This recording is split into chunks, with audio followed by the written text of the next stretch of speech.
And why is it so difficult to see the devil, you know, the bad, when he's hiding so close to us? To him, his father is a hero, and his uncle is the villain. It's Shakespearean. It's basically Hamlet. This is based on a story called Prince Hamlet of Jutland, which was a story by Saxo Grammaticus that Shakespeare then based Hamlet on.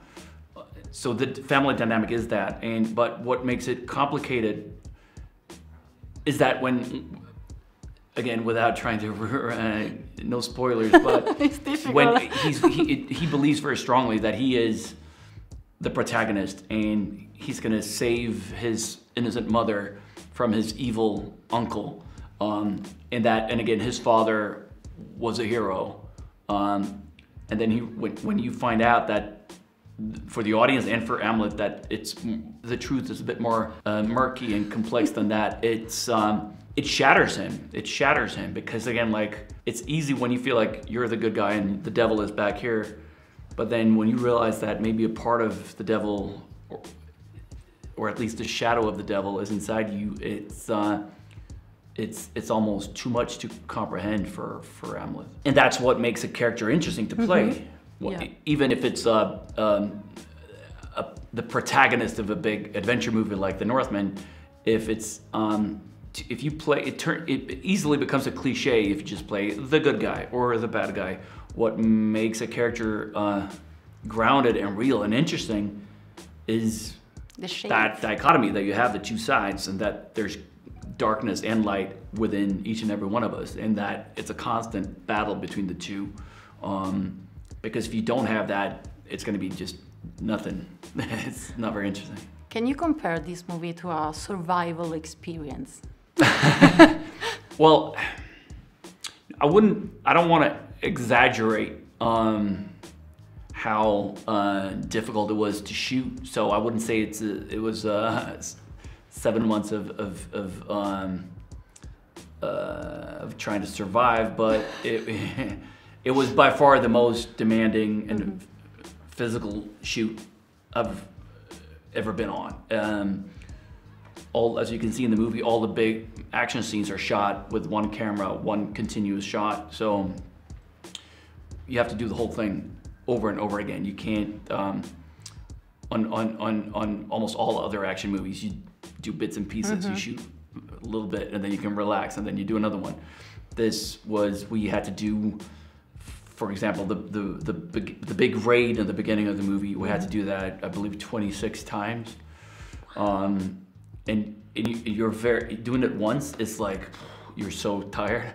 But then to go back and do it over and over again. And again, you obviously have to have that same energy, because I'm supposed to be in a berserker rage. So like if you do it like with like 50% energy, it's not going to be good. So calm and yeah. So my body was in a lot of pain for 7 months, and it was very tough, but an amazing experience. I got to work with some of the greatest actors out there, and with Rob Eggers, who's a phenomenal filmmaker, and it was a really special one.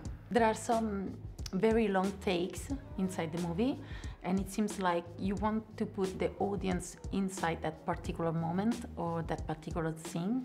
And why did you choose to do that? I love the discipline of shooting single camera, and I feel like it can hopefully the camera becomes a driving force in telling the story, and you're just fully immersed in it. And because of my love of period verisimilitude, there's no cut to the cool-looking hunting dogs, cut to the exotic-looking musicians. Like when it's single camera, we're focused only on the most essential story. Alexander said that it was one of his best experience ever, but also the most, exhausting one, because the first scene, I mean, that one that for us is the first scene, you took 26 takes, I think so, something like that. 28. 28? Mm-hmm. Wow. And it requires a lot of energy, I think.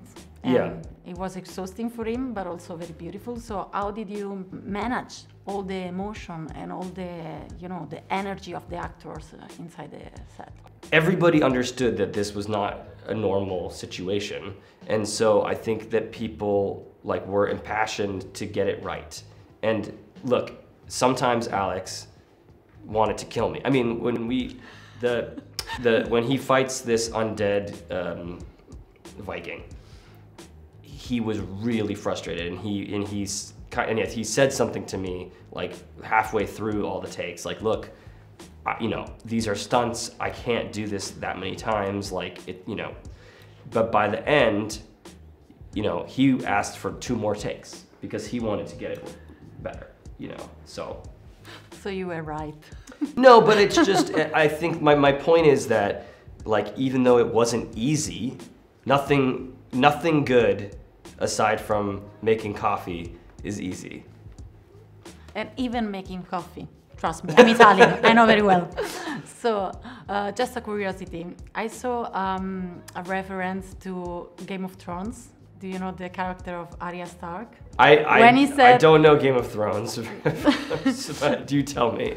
No, when he said, I'm gonna save you, mother, I'm gonna kill you, that one is Arya Stark. Oh, yeah. Yeah. But it's not intentional, as you said. No, I mean, because of the cultural significance of Game of Thrones, I like turned against it because I'm a snob and a dilettante. But I'm sure it's awesome. So it was a perfect question. Okay, thank you so much. It was a pleasure to meet you. Great to meet you. Except for Game of Thrones. No, it's fine. It's fine. Okay.